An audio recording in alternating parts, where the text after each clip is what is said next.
महाराजा अकबर और उनके मंत्री बीरबल दोनों राज्यसभा में बैठकर किसी एक मुद्दे पर सभी राज दरबारियों के साथ चर्चा कर रहे होते हैं। तभी अचानक वहाँ पर एक आदमी रोता हुआ आता है।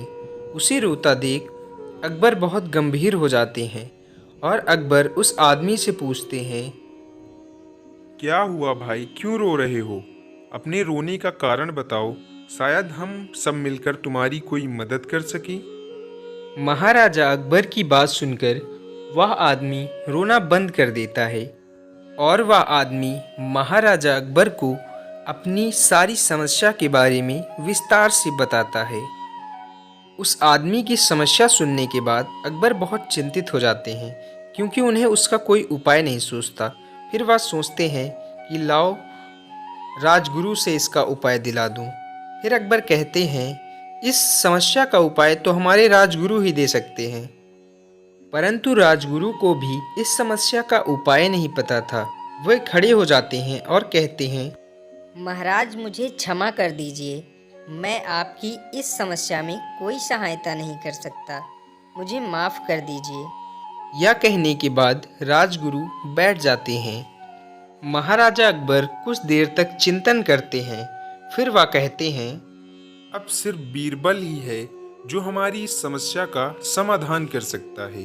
बीरबल, अगर तुम इस समस्या का समाधान करोगी, मैं तुम्हें 100 मुद्राएं दूंगा। महाराजा की बात सुनकर अकबर खड़े हो जाते हैं। फिर अकबर अपनी चालाकी और बुद्धि की मदद से उस इंसान की मदद करते हैं और उसकी परेशानी का हल उसे बताते हैं और उससे कहते हैं, जल्दी जाकर इस उपाय पर अमल करो। यह सुनकर वह इंसान बहुत खुश हो जाता है और वहाँ से चला जाता है। उसके जाने के बाद महाराजा अकबर बीरबल की बहुत तारीफ करते हैं, परंतु बीरबल का इनाम बीरबल को नहीं मिलता, जिससे बीरबल को बहुत गुस्सा आता है। कुछ दिनों बाद बीरबल राजमहल की एक वन में एक ऊंट को घास खिला रहे होते हैं। तभी अचानक वहां पर महाराजा अकबर आ जाते हैं। महाराजा अकबर को आता देख बीरबल सोचता है कि आज तो इनसे अपना इनाम ले ही लूँगा। फिर उसके दिमाग में एक युक्ति आती है। तब तक वहाँ पर अकबर आ जाते हैं। वह कहते हैं, बीरबल कैसे हो, यहाँ क्या कर रहे हो? कुछ नहीं महाराज, मैं तो यहाँ पर सिर्फ और सिर्फ इस ऊँट को घास खिलाने आया था। आप यहाँ कैसे आए, बताइए। तभी अचानक अकबर के मन में एक सवाल आता है। वह बीरबल से पूछते हैं कि आखिर इस ऊँट की गर्दन टेढ़ी क्यों है।